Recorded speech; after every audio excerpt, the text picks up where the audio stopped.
Welcome, everyone. Would everyone please stand to recite the Pledge of Allegiance?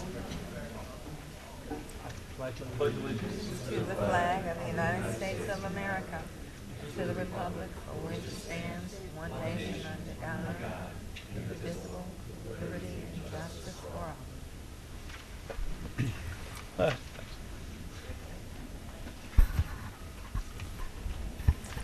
This public hearing is being held on the 2013 proposed operating budget report and tentative appropriation ordinance of the Chicago Park District.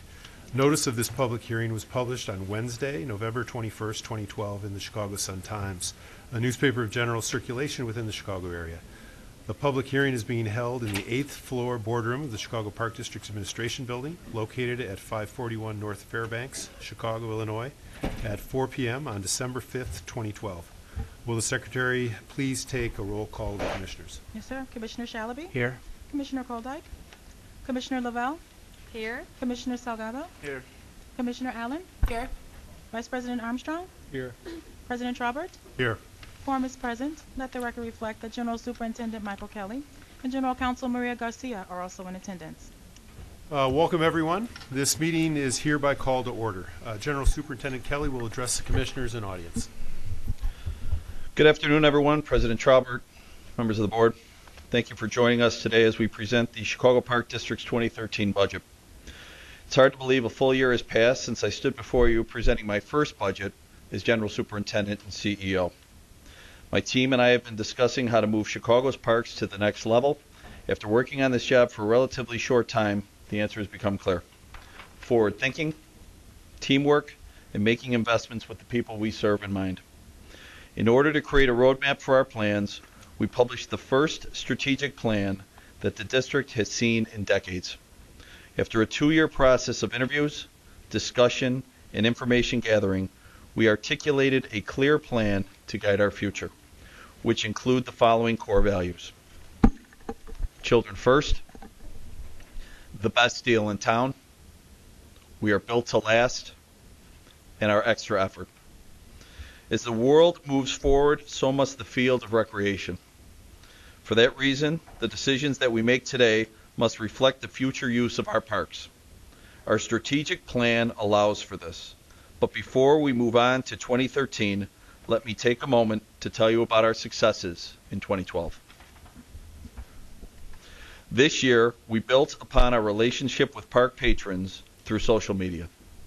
Utilizing the Every Block website, we give users customized information on what's happening in their neighborhood parks. Through the social media tool Instagram, we have created an avenue for visual storytelling that engages patrons to actively share and post pictures taken in their favorite park locations. Earlier this year, the Chicago Park District's website won the Best in Class award from the Interactive Media Council, lauded as the best among government agency sites. And it doesn't stop there. With cutting-edge capital projects like LEED Certified Soldier Field, the first in the NFL, and the 31st Street building, green building practices have become our standard, as you will see in upcoming projects such as the Bloomingdale Trail and Maggie Daley Park. I consider these career projects. Someone would be very lucky to have any one of them during his entire career, and we have several in the span of the next 2 years. Our commitment to building facilities that will impact Chicago recreation far into the future must be reflected in every project we complete. Thankfully, we are not alone in our efforts. Many of these and other projects would not be possible without the cooperation of elected officials, organizations, and corporations that step forward and commit their resources to build facilities and expand park programming. For example, Mayor Emanuel's contribution of $2.5 million dedicated to summer programming, as well as $9.2 million in revenues from NATO to benefit park projects across the city.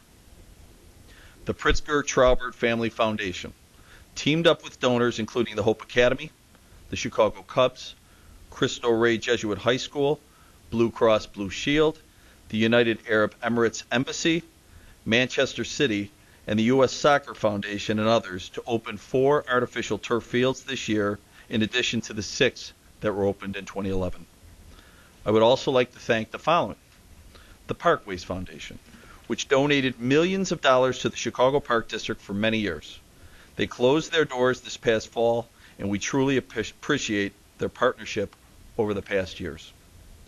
Charter One, who has served as the presenting sponsor of our 2012 Movies in the Park series and the concert venue at Northerly Island. Craft, which provides support for after-school programs at dozens of parks across our city. People's Energy provided resources to support our community gardens across Chicago. The Coca-Cola Foundation, which recently donated $3 million to fund the Park Families Wellness Initiative. Park advocacy organizations like Friends of the Park and the Trust for Public Land are also key partners. The 187 park advisory councils whose members commit their time, energy, and fundraising to improve our parks and our communities, thank you. The children and the families who play in our parks and reaffirm the importance of the work we do.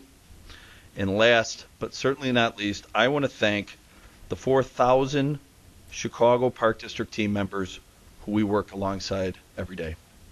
Together, we have accomplished amazing things. The Chicago Park District recently earned accreditation for standards of excellence in quality and efficiency by the National Commission for Accreditation of Park and Recreation Agencies. This is the highest distinguishment you can get nationally. In fact, we are the largest park district to be recognized and one of only 4 of the hundreds of Illinois park districts to be accredited. In addition, we recently also earned state certification from Distinguished Park and Recreation Accreditation.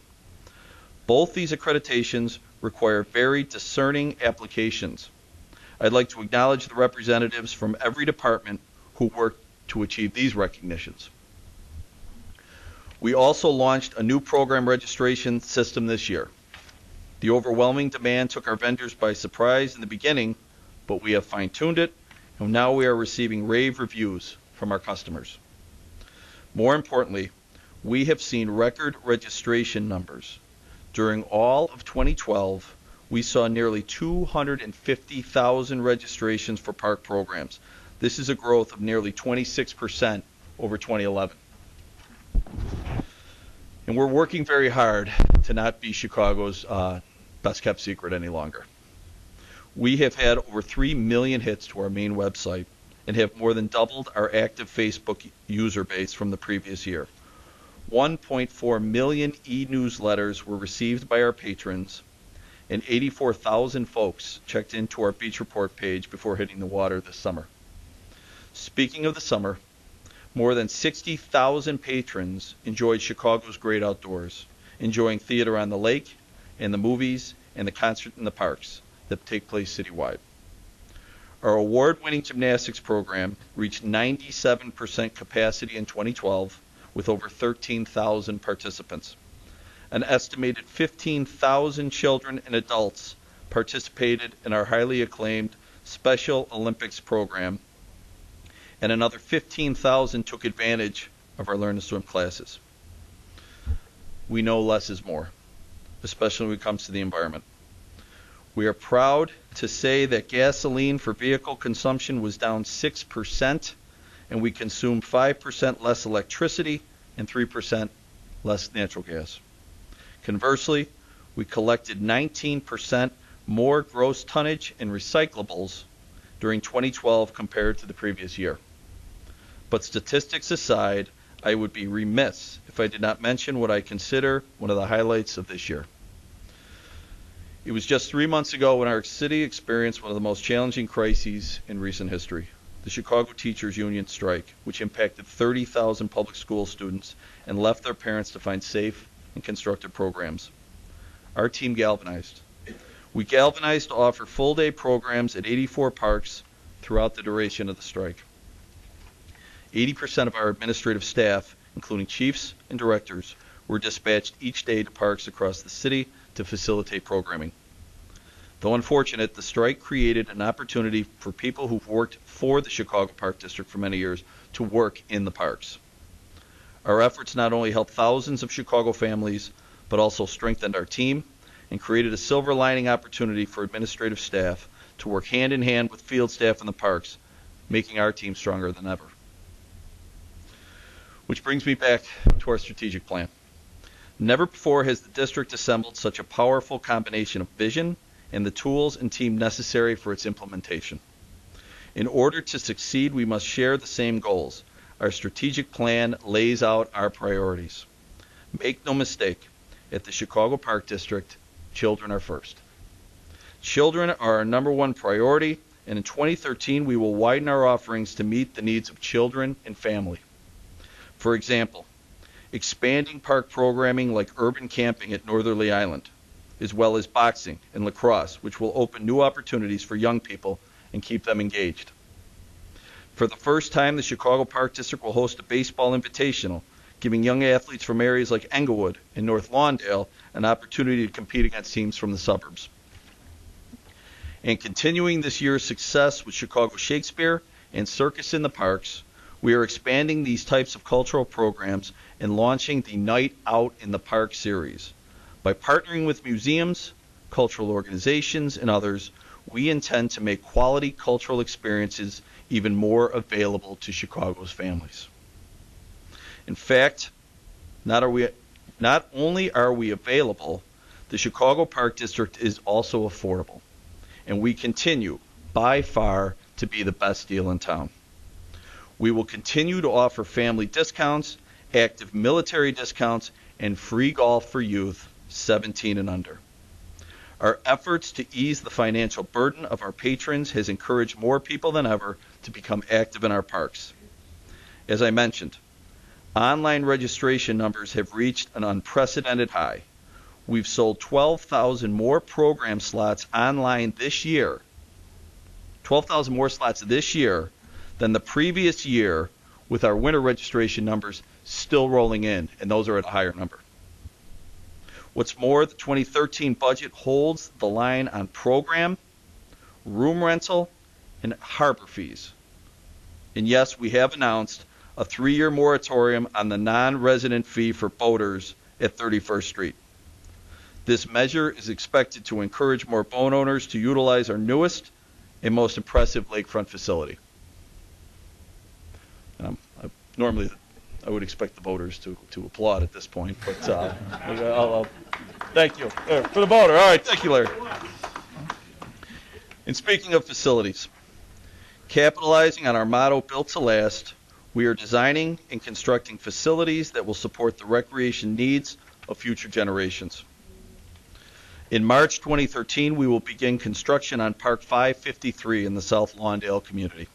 A former industrial site, this 21-acre park will include artificial turf fields, soft surface playground, a skate park, community gardens, concessions, and more. Also in the spring, we will launch the second development phase of Chicago Women's Park and Gardens in the South Loop.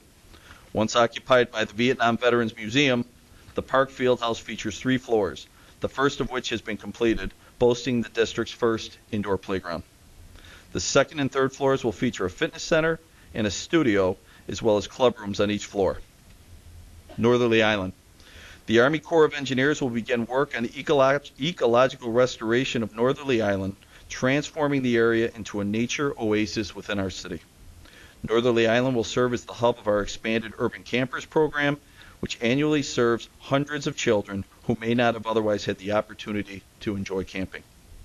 Each of these projects are excellent examples of the Chicago Park District's creative reuse of space and commitment to address the needs of children and park-poor communities.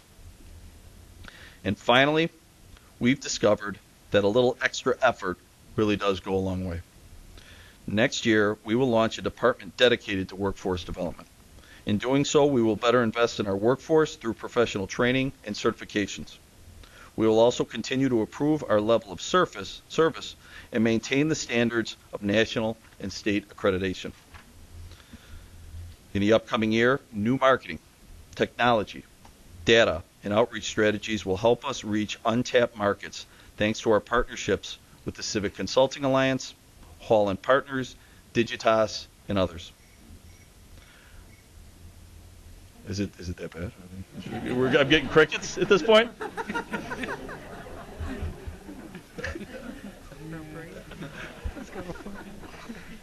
Our partnership with Northwestern's University School of Engineering and Applied Science will provide the Park District with a team of analytics students who are conducting a detailed segmentation analysis of our data, including program, event, and permit data. This deep dive into our statistical information will provide the district with target demographics, a look at various correlations, and leave behind framework to easily act upon the findings of the study. Simply put, we are doing more with less, and we will continue to seek ways to put children first. We will provide affordable programming, we will invest in quality facilities, and we will go the extra mile. The 2013 budget. In dollars and cents, the 2013 budget outlines $410.9 million in expenditures. This is less than a 1% increase from the previous year, due largely to personnel costs, which at $172 million will amount to 42% of our total budget. Our debt service, at $87 million, takes up another 21% of our budget, leaving just over 1/3 of our annual budget to address our remaining obligations. We will spend approximately $40 million to support our cultural partners, including the museums in the park, the Grant Park Music Festival, After School Matters, and the Lincoln Park Zoo. The district's revenue remains stable. At 71%, property tax and PPRT combined make up the district's two largest revenue streams. Privatized contracts, including the management of Soldier Field, our lakefront harbors, and golf courses, will generate 17% of our revenue, or $67.6 million. And program fees, permits, and room rentals will generate 7% of our revenue, or $27.2 million. But the district has challenges.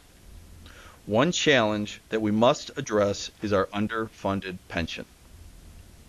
We must work with our unions, our elected officials, to enact true pension reform that will protect the taxpayer while providing security for our employees when they retire. If pension reform legislation is passed, we will have position funds. This is important. If pension reform legislation is passed, we have positioned ourselves already with funds toward these long-term obligations. I've also been challenged by our board to eliminate the structural deficit within 4 years. And last, we will address our financial shortfall with a similar approach that made it possible to cut last year's $28 million deficit we faced. The 2013 budget implements structural changes to eliminate $10 million in our structural deficit.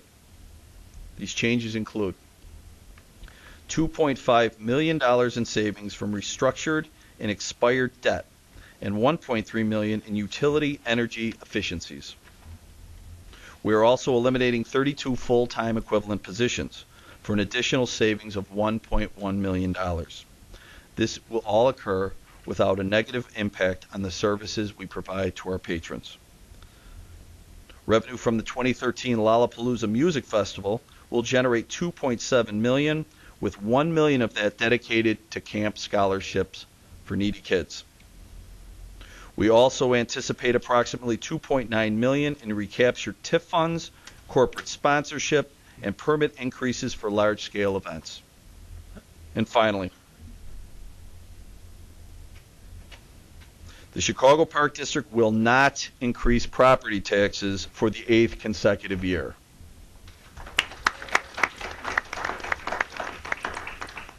This 2013 budget reflects the efficiencies, accountability, and transparency that I promised the citizens of Chicago. I am proud of the accomplishments we made during my first year as General Superintendent and CEO, and together with my staff and our team of partners in the community, I am confident that we can continue to move Chicago's parks forward. When I stand before you again a year from now, I anticipate sharing more accomplishments during this exciting time for Chicago's parks and communities. I encourage you to join us and get involved in your park and in your community as we deliver services that cater to your needs and your lifestyle. And with that, I thank you.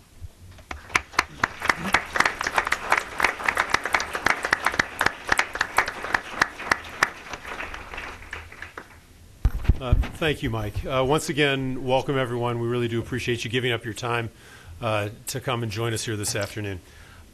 We're now going to open the hearing to public discussion. Our usual rules here are to ask everyone to limit their comments to 2 minutes. But we found, and this is a budget hearing, and we found at the budget hearing that we have individuals and organizations that have spent considerable time analyzing our budget, and it's unfair to them and frankly unfair to us because we miss out on what you have to say if we just limit that to 2 minutes. I'll still ask everyone to be concise, to be efficient, but we're not going to limit comments on the budget to 2 minutes. We'll keep you on time, and then if it starts to get redundant or repetitive, we'll ask you to conclude your comments. This is a budget hearing, so it would be our hope that the comments here would be on the budget, and yet if there are citizens who have come here to address the board on other issues, even though that is a People's in the Park session that we usually have and we'll have next week, if you've gone to the trouble to coming down here, we certainly would like to hear what you have to say. But in that instance, on issues outside the budget, we probably will hold you to that 2 minute limit. So with that, would the Secretary please call the speakers? Our first three speakers are Lawrence Massall, Harold Lucas, and Audrey Fisher.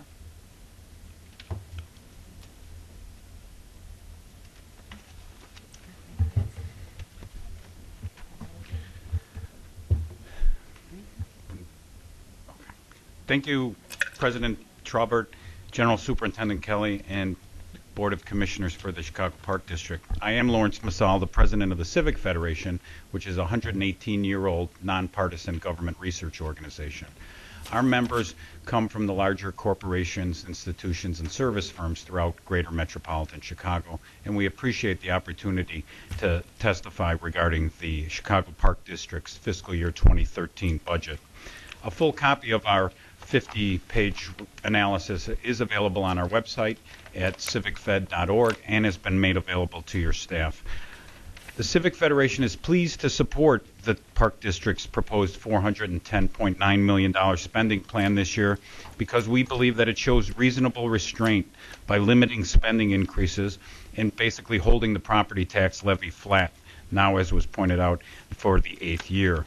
We commend the district for continuing in its efforts to eliminate the multi-year structural deficit.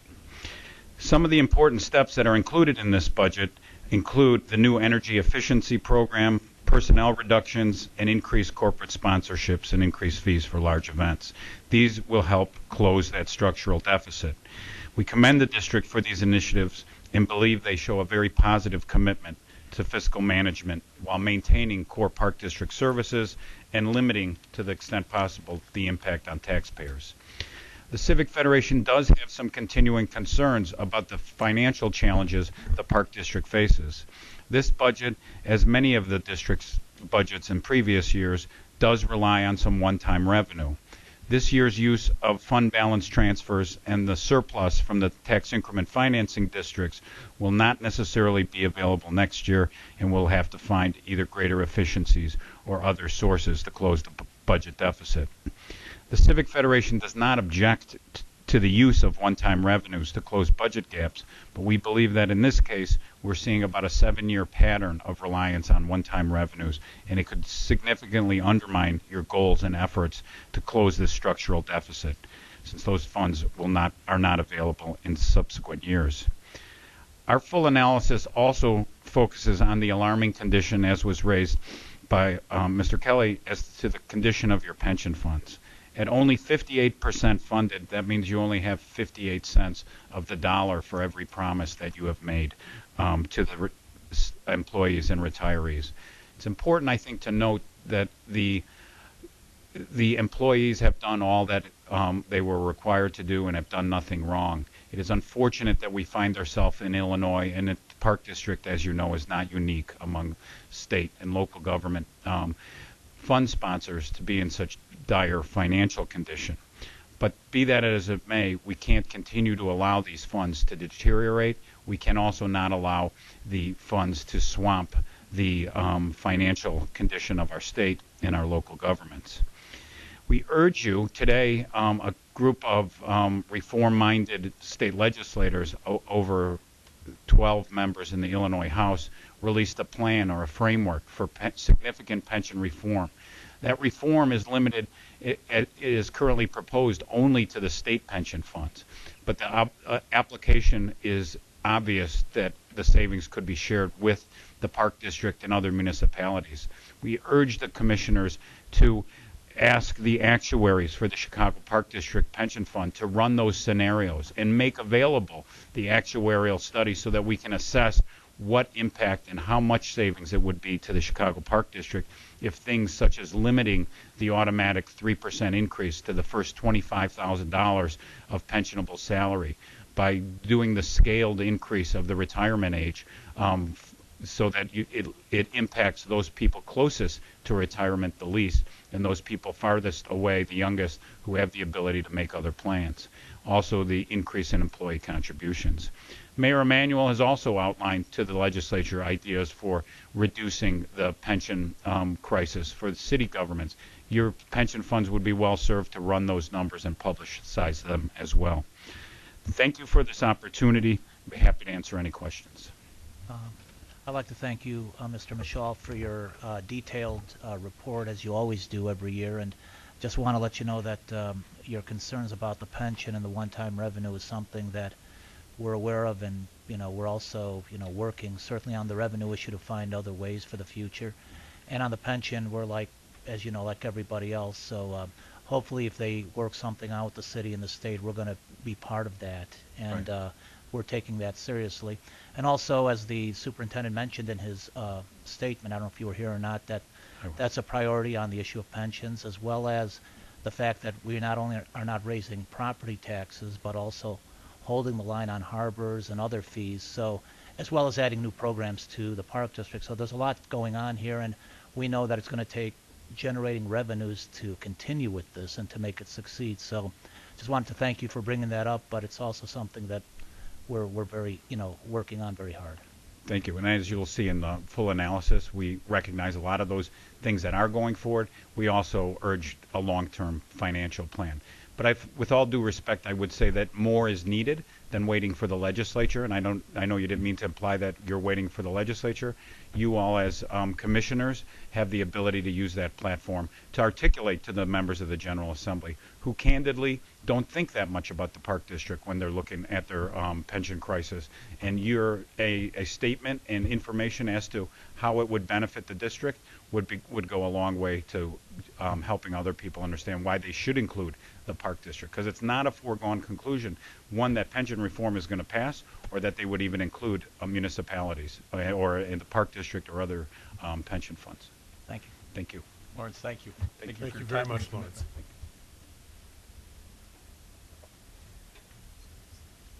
Mr. Lucas?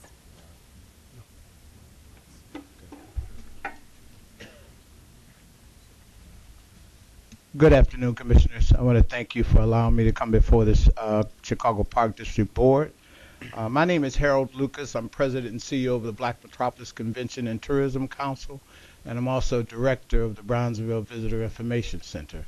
And we are a destination marketing organization for the historic Brownsville community, and we're developing Brownsville as an international tourism destination based on the authentic experience of electrified blues, jazz, gospel music, and the politics that elected and re-elected the first African-American president of the United States.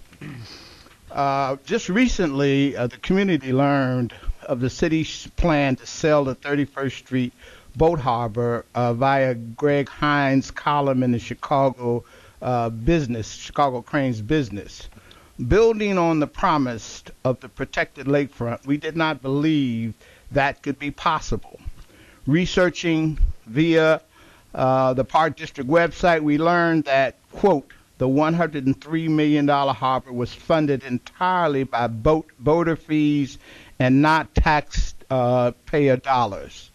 So among Chicago's 26 miles of public lakefront, home to the largest harbor system in the United States, the 31st Street Harbor, which opened as the 10th and newest in May of 2012, it's up for sale.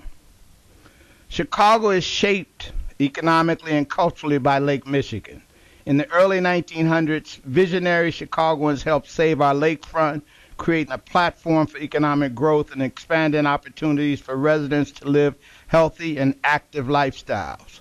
Although budgets are cash-strapped and privatization seems to be the answer in recent decades. 30 seconds remaining. I thought he said I could have time to make my statement. Go ahead, but again, I would like, and I'd love to I come. would First like, of all, my statement is not okay, that long. That's like terrific. Let me just finish it. insert one thing before you go on. 31st Street Harbor is absolutely 100% not for sale. There has been discussion and about the naming rights, whether or not there would be a possibility to earn some income by having naming rights to it. Nothing has happened in that regard, but it is not. Well, repeat, can I not for finish sale? my But statement go ahead so that I can give the board of the Park District a perspective from the community adjacent to that site? That's all I'm trying to do.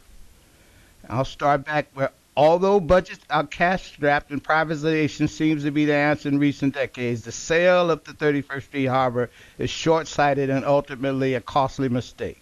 The harbors are not merely golden eggs. Collectively, they represent one of Chicago's most prized natural assets. They give us international cachet that we call ourselves a world-class city. The lakefront is, in fact, the golden goose. It has attracted federal stimulus funding for the Millennium Reserve Initiative, America's Great Outdoors. This is the largest urban park in the contiguous United States is coming to the South Lakefront region of Chicago. In less than 1 year, the new 31st Street Harbor has provided 1,000 boat slips ranging from 35 to 70 feet, including a new green roof, on-site parking garage, a new fully accessible playground and park expansion, a new underpass to separate vehicle traffic from the bicycles and pedestrian users on the lakefront trail, and a new public fishing pier and boat launch. Been awarded the International Super Yacht Society Fabien Cousteau Blue Award for the world's most energy efficient and green marinas. Influenced the planning for the Michael Reese redevelopment site, a process where final recommendations have not yet been made. Attracted new mixed income opportunities from resident developers like Draper and Kramer. Hosted the Chicago in-water boat show with great attendance and rave reviews. Effectively inspired urban youth to have more interest in boating, fishing, and environment. It is too early to sell this public asset like the parking meters. It represents a slippery slope and sets a somewhat devious precedent. Chicago is in a position to set the baton high on civic engagement, innovation, and sustainability, recasting its outdated gangster image worldwide. We cannot afford to backslide to the demands of annual budget constraints. Over 150 years ago, Chicago chose to keep the lakefront forever open and clean and free. Today, millions of visitors and residents enjoy Chicago's public lakefront and recognize the priceless value of Lake Michigan. The improvement and expansion of Chicago's open space and parks will increase property values. These assets provide valuable services to the residents and businesses as people gaining faster access on public Wi-Fi, etc., to high-quality recreational opportunities and vibrant new gathering spaces. Okay, please conclude I'm a your wrap, remarks. right? Let me wrap. We have renewed Daniel Burnham's 1909 plan and the historic responsibility that comes with remaining committed to preserving the land for public enjoyment. And all of these sources can be seen on the Chicago Sustainability website. I appreciate you for the opportunity to speak before this illustrious board as a taxpayer in the city of Chicago. Thank you. And then once again, for clarity, there are no plans, there's been no discussion to have 31st Street Harbor for sale. Thank you.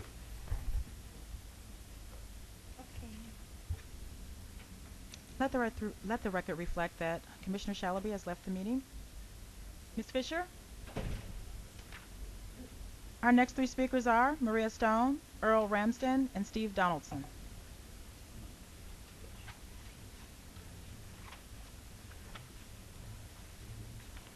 President Traubert, Commissioners, Superintendent Kelly, I'd first like to congratulate the Park District on the national accreditation and Illinois accreditation of Park Districts. That is big news, and we're really excited that the Park District has been able to reach such a big accomplishment. Maria Stone with Friends of the Parks. Friends of the Parks would like to congratulate the Chicago Park District on a well-planned budget. The 2013 budget increases programming without raising programming fees or real estate taxes, and makes a real commitment to getting as many Chicagoans in parks.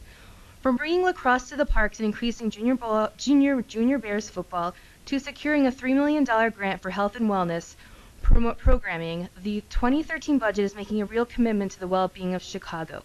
The budget does not have any scheduled layoffs and is reducing 25 unfilled full-time positions, yet the Park District is making a positive step by creating the Workforce Development Team to focus on training Chicago Park District employees. We commend the Park District for looking past the harbors as a main revenue generator and maximizing the use of Soldier Field for revenue rather than increasing programming fees for families. Reevaluating the permit fees for large-scale sporting events such as the Chicago Marathon and Hot Chocolate Run instead of increasing fees for community-led events is a step in the right direction. The budget also addresses the pending state pension reform and has many allocations in the budget to reflect these changes. The Chicago Park District is prepared for their increase in their contribution. For 2014, we once again recommend that the budget show funding for all parks and playgrounds, not just the staffed locations. One way of doing that would be to add a page to each staffed park budget listing the satellite parks under their jurisdiction and indicating projected expenditures for maintenance. This would be a really big asset to advisory councils. In these difficult financial times, the Park District has created a budget that best serves Chicago residents by offering quality and affordable recreation, indeed making it the best deal in town. The Chicago Park District is keeping its commitment to putting children first. We look forward to working with you in 2013. Thank you. Thank you. Thank you, Maria. Thank you.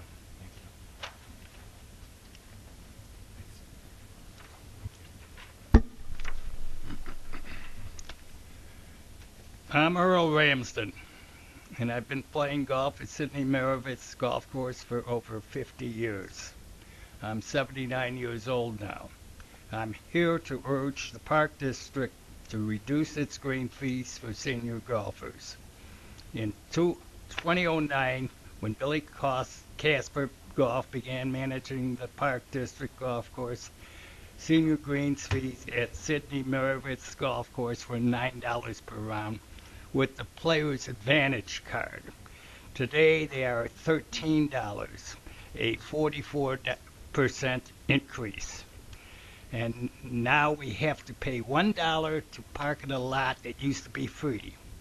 So the cost for seniors to play golf is $14 a round, plus I have to take a card because I can no longer walk, which is another additional $10.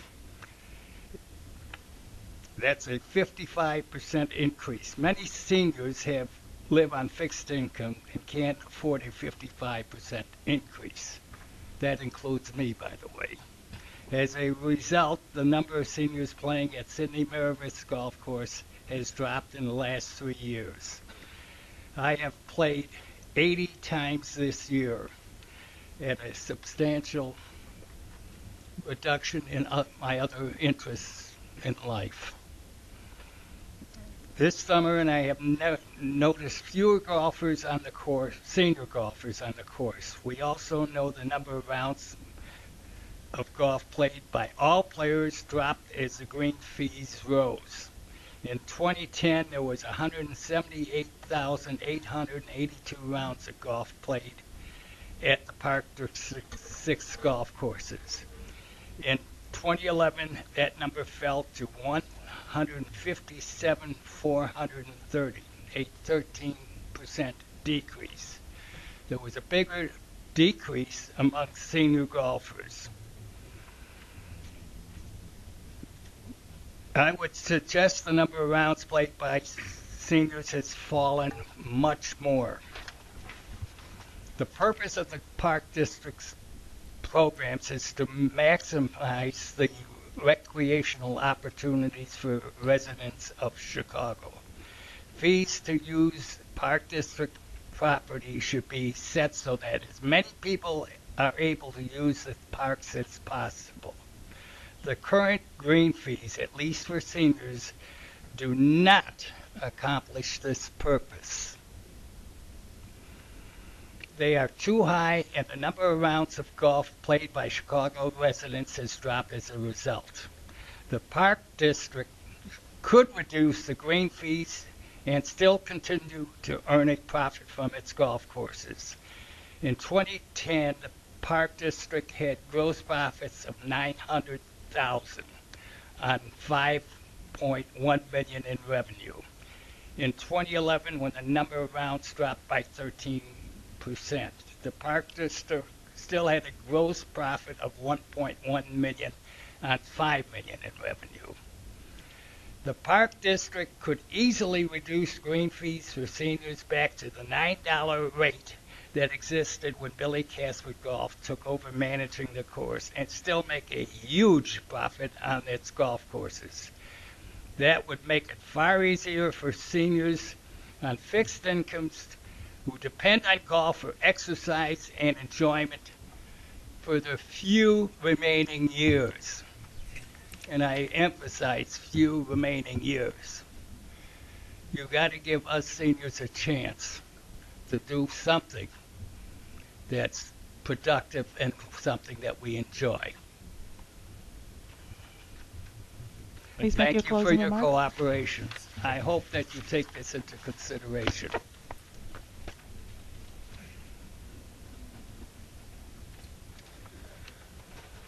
Hi, my name is Steve Donaldson. I'd like to thank the Park Board very much for letting us make our issues known.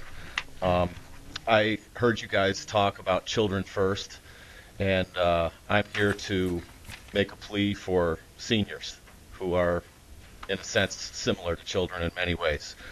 I've been playing golf at Sidney Moravitz for 17 years. I play on a regular basis with several seniors who live on smaller fixed incomes. For some of them, golf provides their only recreational activity. The increase in greens fees from $9 to $13 per round and the $1 parking fee have made it harder for them to play. And many of us younger people often contribute to help subsidize the seniors. At the same time, I've noticed the number of seniors who play at Sidney Moravitz has dropped quite a bit in the last 3 years. As I do play during the week when many seniors choose to play, and I have seen fewer seniors on the course. If greens fees are reduced, I believe the number of seniors playing would increase. Another possibility would be to offer a super senior rate for golfers 70, 75 or older, or perhaps allow them to not pay a cart fee if they're 75 or older, as it's tougher to get around. I believe that the rates for all golfers are too high, and the 13% drop in the number of rounds from 2010 to 2011 would prove that. And I would ask the Park District to decrease greens fees for all golfers. The effect of higher greens fees on seniors is my main concern, though, and I urge you to reduce those rates so they continue to use the Park District's facilities for their recreation and enjoyment. Thank you very much. Thank you.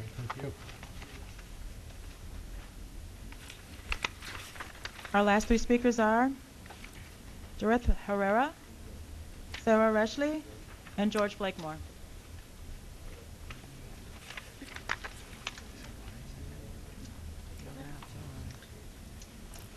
We are from the community of Brighton Park, and we will be talking about Kelly Park today. And Janet will first speak in Spanish, and I will translate into English. Buenas tardes, mi nombre es Janet Herrera y soy miembro del Comité por el Parque Kelly. Hoy hemos venido a expresar otra vez nuestro deseo de renovar el Parque Kelly. Me uní al Comité por el Parque Kelly porque quiero tener algo bonito en mi comunidad, donde nuestros niños y jóvenes puedan tener un lugar a donde ejercitar y divertirse.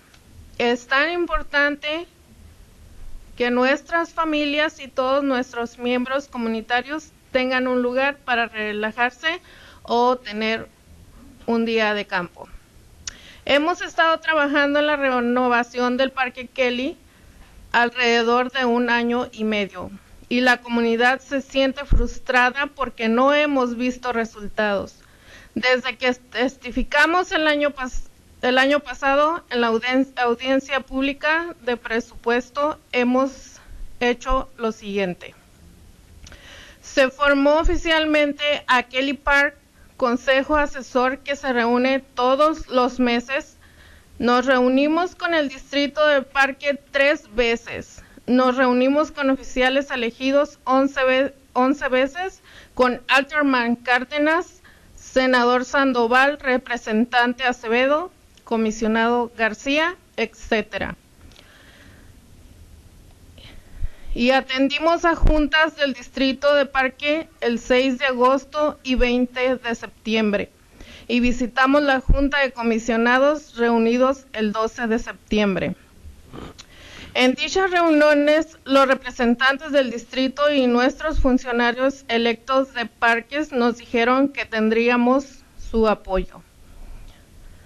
Nosotros no queremos escuchar que nos apoyan.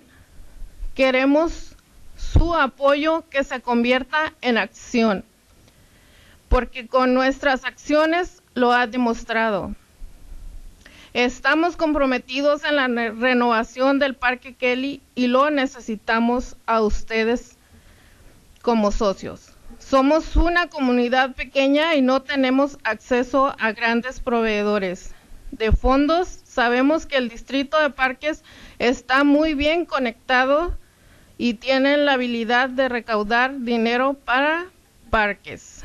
Hoy día estamos pidiendo que tomen un rol más activo recaudando dinero, especialmente para el Parque Kelly, y asegurar que Kelly Park está renovado en 2013. Gracias. And we understand that the meeting today is about the budget, the operational budget. And as a Kelly Park Advisory Council, we discussed it last week at our meeting, and we just felt like until the park is renovated, we're not even able to make comments on the budget. That's remains our first priority. So translation. Good afternoon. My name is Jenna Herrera, and I am a member of the Kelly Park Advisory Council. We have come today once again to express our desire for the renovation of Kelly Park. I joined the Park Advisory Council because I want to have a beautiful place in the community where our children and our youth can go to play, exercise, and have fun. We need a good park where families and all community members can go to relax and have a picnic. We have been working on the renovation of Kelly Park for a year and a half now, and the community is feeling frustrated because we have seen very little progress. Since we testified last year at this very public hearing, we have taken the following actions in an effort to renovate Kelly Park. We officially formed a Kelly Park Advisory Council that meets every month. We had 3 meetings with the Park District on January 5th, September 6th, and October 4th. We met with our elected officials 11 different times. That included Alderman Cardenas, Senator Munoz, Senator Sandoval, Representative Acevedo, Representative-elect Silvana Tabares, and Commissioner Jesus Garcia. We also attended Park District budget hearings on August 6th and September 20th, and visited the Board of Commissioners meeting here on September 12th. At each of these meetings, the Park District and our elected officials have stated that they support our community's effort to renovate Kelly Park.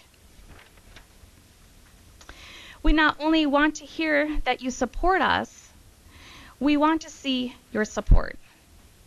As our actions have shown, we are committed to the renovation of Kelly Park, and we need you as a partner. We are a small community, and we don't have access to people or companies who are in the position to make significant donations. We know that the Park District is well connected and has expertise in raising money for parks. Today, we are asking you to please take a more active role in raising funds specifically for Kelly Park and to ensure that Kelly Park is renovated in 2013. Now is the time to take action. Thank you. Thank you.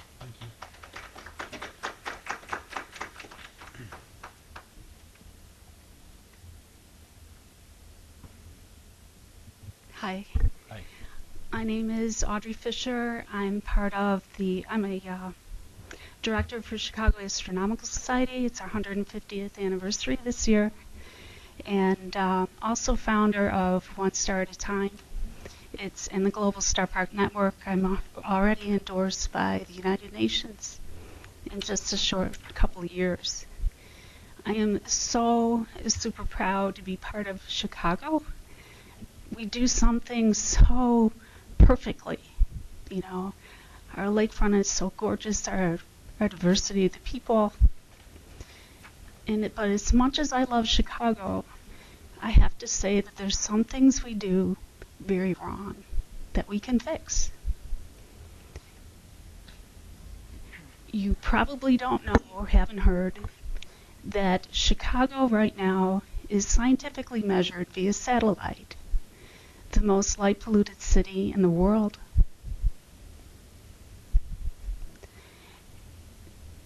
There's some misconceptions that have gone throughout the ages, you know, that were really sad. From the Mayans thinking they had to sacrifice the maidens so that the crops would get their water, or Beijing thinking they needed to sacrifice a blue sky in the afternoon for commerce.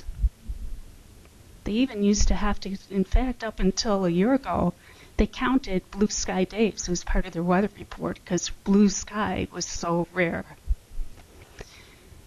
Today's misconception for urban cities around the world, not just Chicago, is the misconception that we cannot have streetlights and starlight too.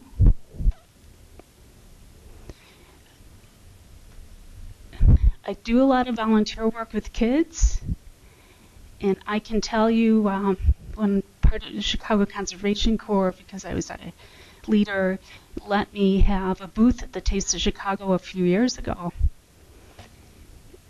Not one child in 400 recognized a photograph of a starry night sky, and only 2 adults. We are now raising the very first generation of neither the parents or the kids never experienced a starry night sky. The National Park Service predicts by 2025, 90% of Americans will never in their entire lifetime see a starry night sky. This is so sad because it's totally preventable. Not only the Chicago Park District, but if the Park District, the Cook County, which by the way just passed a lighting ordinance in February to help reduce light pollution, but the city has to get on board. When we pick our brand new lighting to put up, for example, at the 31st Second Marina, brand new lighting, it was horrible as far as light pollution is concerned. All we need to do is have lighting that is focused on target. If it's a street light, let it light the streets. And we have beautiful ball courts and things, you know, tennis courts. Those lights are high intensity lighting. It's the wrong type. It should be high intensity, but it's not on target. I can show you examples of parks that are lit correctly where it lights the ground, but it doesn't light the sky. Why do they need to be on all night long? Can we have a timer? So if somebody wants a court for 30 minutes, they just twist the knob and the court is lit.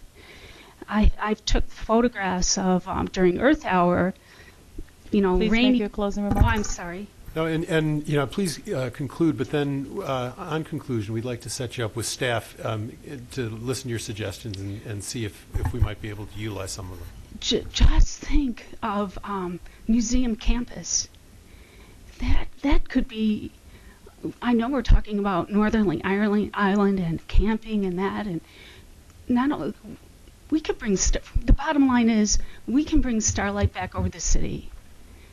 We won't have the Milky Way, but because our light trespass goes 50 to 100 miles away, we can bring the visibility of comets. We're going to have the finest comet in our lifetime in 2013. There's a meteor shower now in a week. Okay. Can I ask you to see Brennan Daly, our Director right. of Green Initiatives, Yeah, to continue this conversation? Back there. thanks. Thank you. Anyways, thank you for all the work that you've done. I'm so proud of Chicago. Thank you. Thank you very much.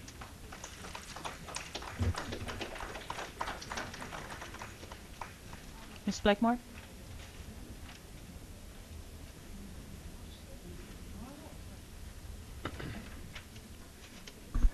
Good afternoon to first the citizens of Chicago, to the CEO, and to the appointed board, not the elected board, the appointed board.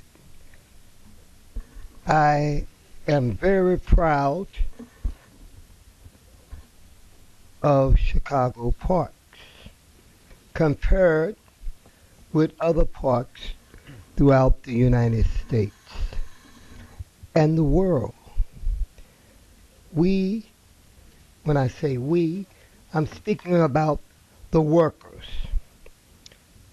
have accomplished a great task. However, I have a vision for the park also, and perhaps my strategic plan is very simple, and my vision is to have a moratorium on privatization of Chicago parks. I am on target, and I'm speaking about the budget. Millions and millions of dollars are spent, and millions of dollars can be earned by bringing, for example, the golf course, since it's privatized, out, to bring it back in-house.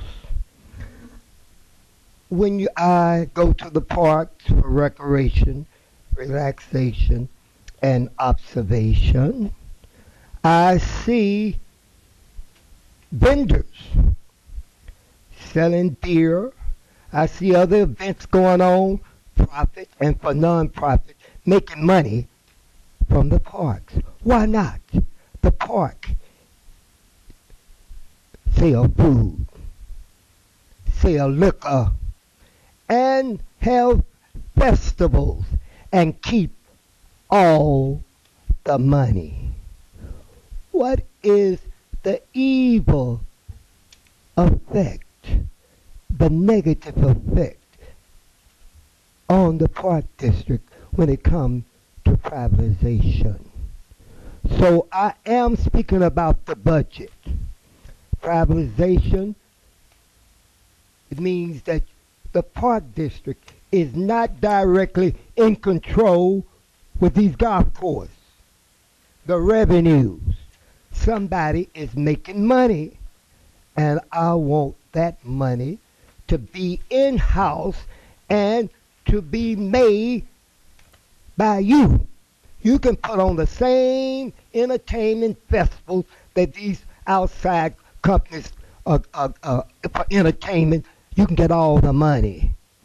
You got bring it in-house with your architects, engineers, goods, and services, and these contracts. Make the park district, my vision, strategic plan, a huge, big city that's functioning and receiving the money from the park. It is the citizen park. I don't want to, my vision is not to see it other business coming in and exploiting and pimping the parks for money. So the politician has an interest in that because they receiving campaign money. Mr. Blakemore. Mr. Blakemore is on target. He's always on target, and he's speaking about the budget. You know what budget means? It's just simple. But could you conclude your remarks, We got Mr. Blakemore, revenue, an input, output, or revenue. I'm advocating that you have a moratorium and you operate all vendors and everything in the park district. Let it be in-house. And you seniors, when it was in-house, it was George. cheaper. Please make your Now, closing remarks. when you privatize it out to that company, you have to pay more money. So let's, again, I wish all of you happy Hanukkah, Merry Christmas, Happy New Year's, and all these good things. And again, bring our park district in-house and let's stop this privatization. May God bless all of you. Thank you, George. Thank you. Thank you, Mr. Blakeman. There are no more speakers. Okay, all public comments have been received. Do any of the commissioners wish to make any further comments? I just want to commend the Park District staff for the effort that was put into this budget. It reflects a great deal of work, and it reflects a commitment to some very targeted goals that they worked hard to achieve. I think it is a good budget. I'm proud of what you have been able to accomplish in 2012, and I look forward to 2013. Thank you. I'd just like to echo that statement. I will echo it as well. It's so perfectly stated. It's very exciting just to see all the progress and just the continued focus on children and expansion. I would like to once again thank the public for coming out and giving your time and your comments. This budget process, this meeting today, does represent the months and months of work and careful consideration. And Mike, in your comments, the commitments that you made, I think we've worked with you now for the past year and know that you're a man of your word and a man of your commitments. And once again, you've made it very clear that it is your goal to cut the structural deficit that we've had, to cut it in half every year and to eliminate it by 2015. And anyway, we appreciate all the work that you did, but not only you, but all of your staff. So thank you. Thank you. So if there are no further comments, that concludes the public hearing. Can I have a motion to adjourn? So moved. Second. All in favor signify by saying aye. Aye. Against? The motion is carried. That concludes the public hearing. The meeting is adjourned.